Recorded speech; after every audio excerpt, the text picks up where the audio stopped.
Class 11th के हमारे जितने भी विद्यार्थी एनुअल एग्जाम की अच्छे से तैयारी कर रहे हैं, चाहे हिंदी मीडियम हो चाहे इंग्लिश मीडियम हो, दोनों तरह के पेपर एक जैसे ही आता है, आप सब जानते हैं।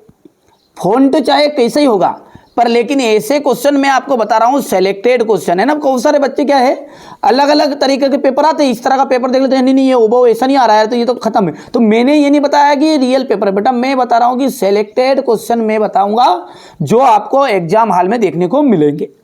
पूरी बुक का निचोड़ है। आप पहली बार 11th में हो, मैं हर साल पढ़ाता हूं। मेरा मिशन क्या है, अब की बार 90% जिस बच्चे को टारगेट है बस उन्हीं को ध्यान में रखकर अपन अच्छे से तैयारी कर रहे हैं। जिनको केवल पास होना है ना, वो सेट ए और बी कर लोगे, जिसमें आप पास हो। चलिए तो सेट सी को अपन अच्छे से सोल्व करते हैं। हिंदी साहित्य का जो स्वर्ण युग है वो कहलाता है। देखिए, हिंदी साहित्य का जो स्वर्ण युग है ना, वो भक्ति काल। चन्न मल्लिकार्जुन का अर्थ क्या है? देखिए, शिव भगवान का एक दूसरा नाम है चन्न मल्लिकार्जुन। प्रेमचंद का जो प्रसिद्ध उपन्यास है वो क्या है? गबन।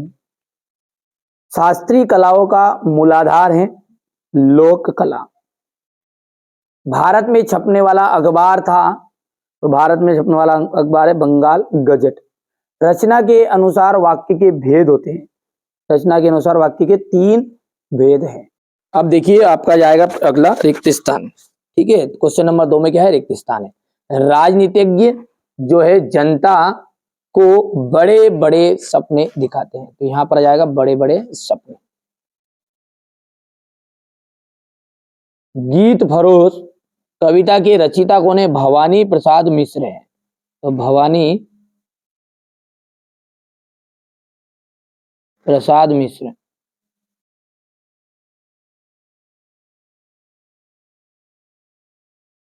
जामुन के पेड़ के नीचे दबे आदमी की फाइल भी पूरी हो चुकी थी।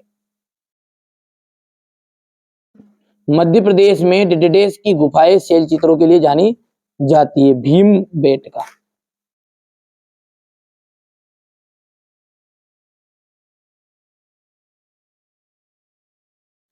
शब्दकोश में ना केवल शब्दों का अर्थ बताता है बल्कि शब्दों का खजाना होता है।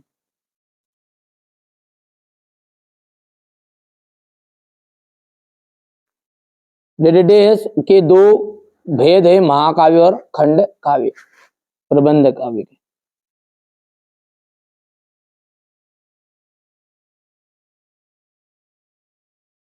हो गया इतना, यहां से देख लीजिए। और अब है अगली जोड़ी।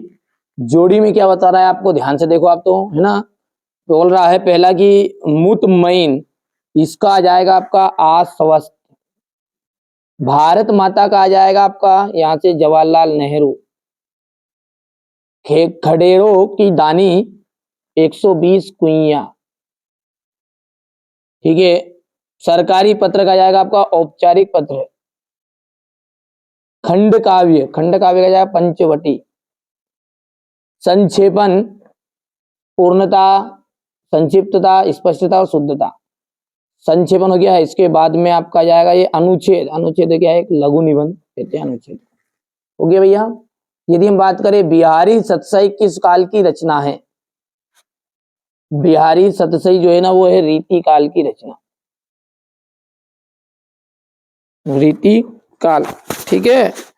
इसके बाद में अगला है मियां नसरुद्दीन कितने किस्म की रोटियां पकाने के लिए मशहूर थे? 56 किस्म की।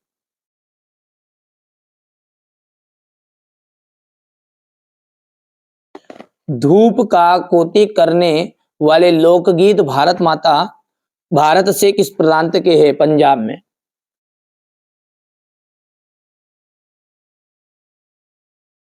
पंजाब के। कंपनी उम्मीदवार किसके आधार पर चुनती है? स्वाव्रत के आधार पर।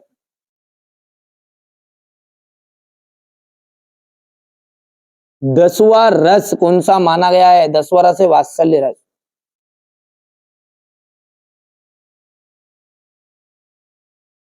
रोला छंद में यति कहां होती है? 11 और 13 मात्राओं पर।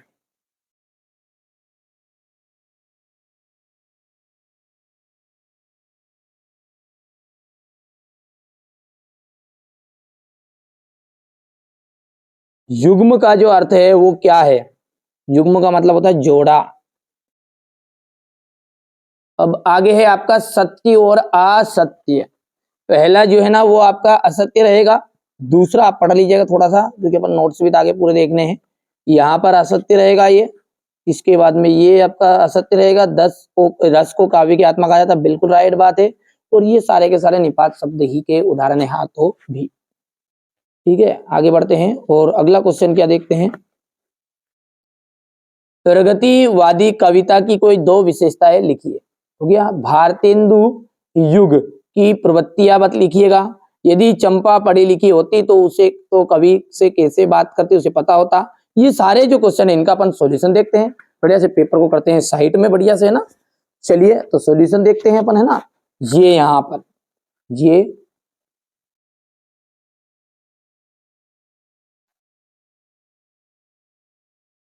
प्रगतिवादी कविता की कोई दो विशेषताएं लिखिए। थोड़ा छोटा कर देते ना ताकि कोई दिक्कत नहीं आएगी ना। ये आपका देख लीजिए सेट सी है ना, बढ़िया से ये हो गया प्रश्न।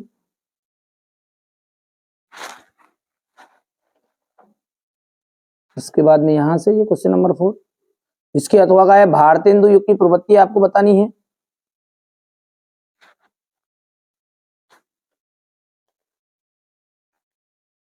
यहां से हो जाएगा, यदि चंपा पढ़ी लिखी होती तो कवि से कैसे बात करती, इसका सॉल्यूशन है यदि चंपा पढ़ी लिखी होती तो वहां कवि को उसकी योग्यता के लिए उचित सम्मान देती, वहां उससे बड़े प्रेम सम्मान से विनम्रता की बातें करती, वहां अपने को कुछ सिखाने के लिए कवि से अनुरोध करती।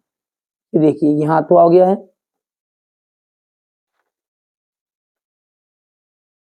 बढ़िया से कंप्लीट करो। आप तो है ना मेहनत करना है, जिस बच्चे ने मेहनत करी है ना सफलता रंग मचाएगी, है ना, शोर मचाएगी मचाएगी।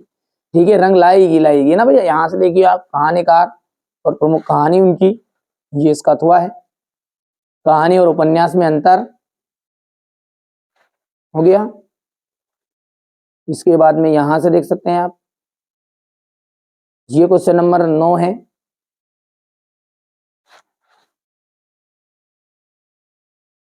यहां से देख सकते हैं आप, ठीक है। ये आपका क्वेश्चन नंबर 10 है, ये इसका अथवा है।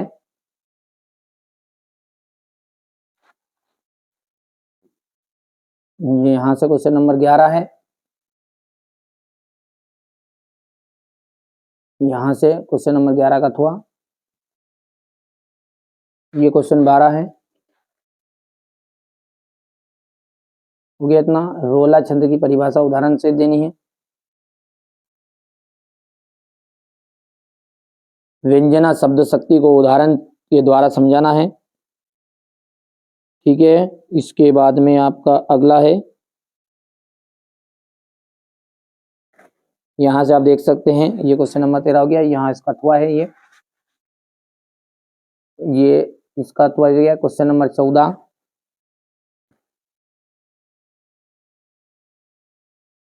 यहां से हो गया, यहाँ पर है क्वेश्चन नंबर, इसका अथवा हो जाएगा ये क्वेश्चन नंबर 15। ठीक है, ठीक है।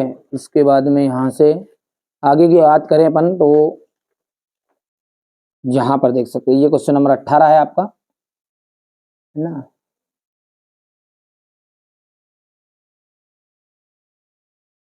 यहाँ से अनुच्छेद लिखना है आपको।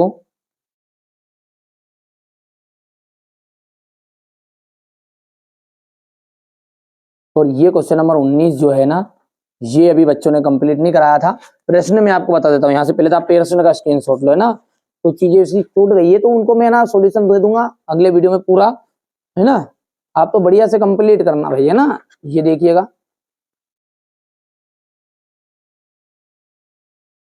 हो गया ये क्वेश्चन नंबर 19 और ये इसका अथवा है। यहाँ से हो गया है।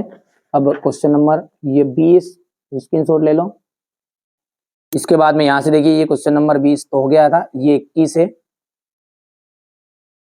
ये इसका अथवा है।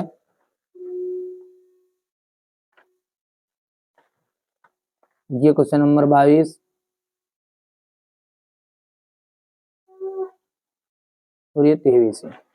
ठीक है, तो ये मैंने आपको ना हिंदी का पेपर बता रहा हूँ यहाँ पर, ठीक है। ये क्वेश्चन नंबर 19 हो गया है। ये थोड़ा छोड़ दिया बच्चों ने, तो कोई दिक्कत नहीं, अगले वीडियो में मैं इसको कवर कर दूंगा लिखवा के। यहाँ से ये क्वेश्चन नंबर 20 तो देख लीजिए आप, ये लिखा हुआ है, हो गया। ये प्रसंग है और ये व्याख्या है। यहाँ पर ये यहाँ से ये सुंदर प्रसंग, और ये यहाँ पर है, ये व्याख्या हो गई है, हो गया। ये यहाँ से ये क्वेश्चन नंबर 21,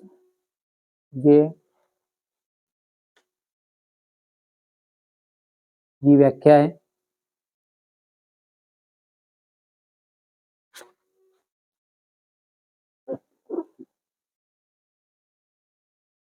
यहाँ पर है